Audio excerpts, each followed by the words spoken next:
Cette question, je la pose au pro-dialogue. Après la dernière sortie de Paul Kagame, qui vient nous dire clairement que le problème n'est ni Tshisekedi, ni le M23, mais le problème réside du fait que, au traçage des frontières de la colonisation, une partie des terres rwandaises se sont retrouvées au Congo et qu'eux se battent à tout prix pour récupérer ces terres.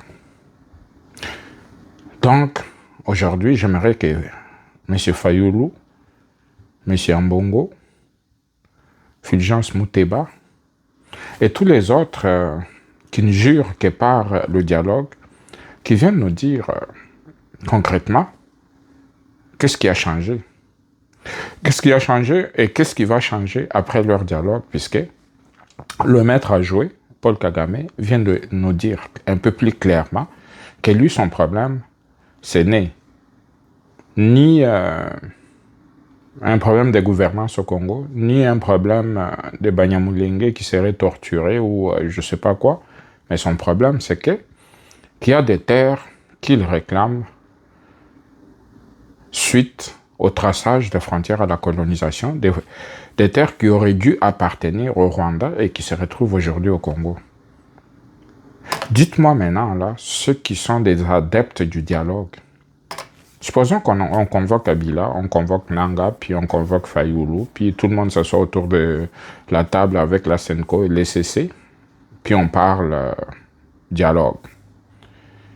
Dites-moi un peu plus clairement maintenant, là, maintenant que les intentions de Kagame sont un peu plus claires. Dites-moi encore maintenant, là, qu'est-ce que vous pensez qui va arriver au terme de ce dialogue-là? Vous voyez très bien que nos politiciens sont en déphasage un peu plus, de plus en plus médiocre, puisque ils se font manipuler, puis ils ne savent pas lire l'heure, ou ils analysent pas froidement la situation avant de pouvoir émettre un point de vue ou faire une demande quelconque. Puisque au jour d'aujourd'hui, Paul Kagame vient de vous dire clairement que non. Moi là, mon problème c'est pas le M23, mon problème c'est pas Tshisekedi, mon problème c'est que je revendique mes terres. Est-ce que lors de votre dialogue, vous allez finalement vous décider de donner une partie des terres du Congo à Paul Kagame? Puisque c'est ça la raison profonde ou sa cause profonde pourquoi il est au Congo. Lui, il n'est pas au Congo puisque avant il disait que les Banyamulenge étaient martyrisés, puis après il a dit que donc il est là pour puisque le FDLR constitue une menace contre son pays. Mais aujourd'hui, il vient de le dire encore un peu plus clairement que c'est pas tout ça. Son problème, c'est qu'il revendique des terres au Congo. Qu'est-ce que vous en dites? Au lieu de vous mettre derrière le président de la République, de pouvoir vous battre pour faire en sorte que le Rwanda soit retranché dans son pays ou que ces militaires quittent le Congo et s'il le faut, aller amener la guerre au Rwanda. Non, c'est que vous dites que vous voulez un dialogue. Un dialogue pourquoi? Pour vous partager des postes, pour que la primature à celui-ci, puis à celui-là, un poste ministériel, puis à celui-ci. Et où est l'amour du Congo dans tout ça? L'amour du Congo devait résider dans cette résilience à faire abstraction de ces petites ambitions personnelles.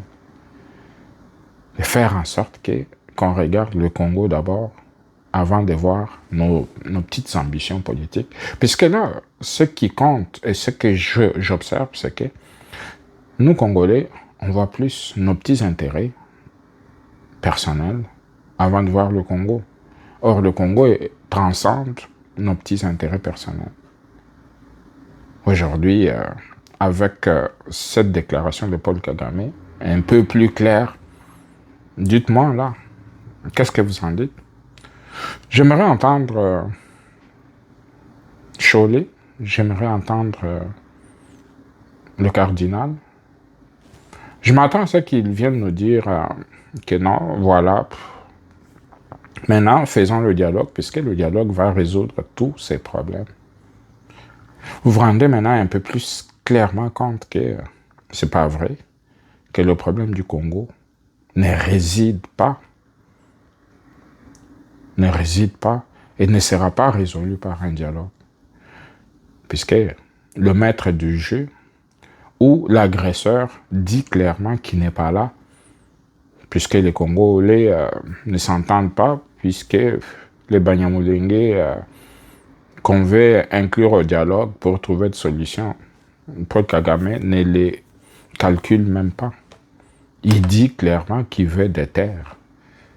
Ou alors, vous faites un dialogue pour remettre des terres au Rwanda. Non. Paul Kagame, lui, il veut redessiner la carte de l'Afrique. Pour lui, des gouvernements successifs au Rwanda qui ont accepté que les frontières héritées de la colonisation étaient intangibles. Mais lui, il arrive puisqu'il pense qu'il est fort et qu'il peut utiliser sa force devant un Congo du jour au lendemain qui se montre de plus en plus faible.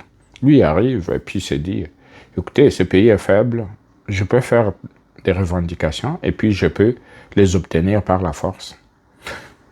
La loi du plus fort. Cette leçon nous oblige à faire quoi? À faire en sorte que le Congo s'équipe correctement, que le Congo aille chercher des gens qui sont capables de travailler dur pour faire en sorte qu'on se retrouve dans une situation gagnante. Parce que pour nous retrouver dans une situation gagnante, on se doit, et on se doit seulement, de faire en sorte que l'usage de la force, qu'on soit puissant, qu'on soit suffisamment dissuasif pour faire en sorte que les voisins ne puissent plus continuer à venir s'hasarder à jouer sur notre terrain. Et ça, c'est ce que nous devons tous faire. Tout le monde devait se mettre ensemble pour faire en sorte que cet agenda puisse être la principale raison qui puisse nous faire avancer, au lieu de continuer à tergiverser, puis à penser qu'il y a des choses qui ne marchent pas. Comme je l'ai dit et je l'ai toujours dit, on a choisi le seul mode d'accession au pouvoir par des élections. Ceux qui ne sont pas contents que le pays est mal dirigé doivent qu'attendre lors des prochaines élections. Et encore là, il faut qu'il y ait la paix pour qu'on organise des élections, puisque vous êtes vous-même la cause de cette guerre, puisque beaucoup d'entre vous se sont affichés aux côtés du Rwanda pour agresser le Congo, entre autres les Kabila, les Katumbi et tous les autres.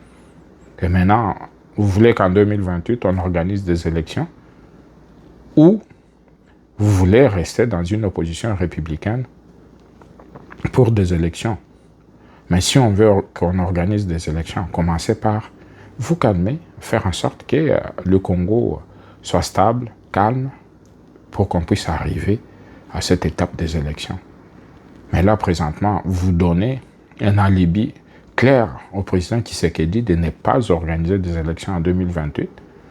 Et s'il n'y en aura pas, ça va être de votre faute. Puisque tout ce qu'on recherche, c'est qu'un Congo stable. Et pour un Congo stable, qui va être tourné vers l'avant, vers le développement, il faut qu'il y ait des institutions fortes. Pas des institutions où les gens ne voient que leurs propres intérêts, comme c'est le cas présentement. Donc, cela étant, nous devons comprendre que cet alibi de dialogue devait être balayé. On doit s'unir autour du président Tshisekedi, nous réarmer correctement, exfiltrer les traîtres de notre armée et finalement imposer la force, puisqu'il n'y a que la force que l'adversaire va finir par comprendre. Bonne journée à tous.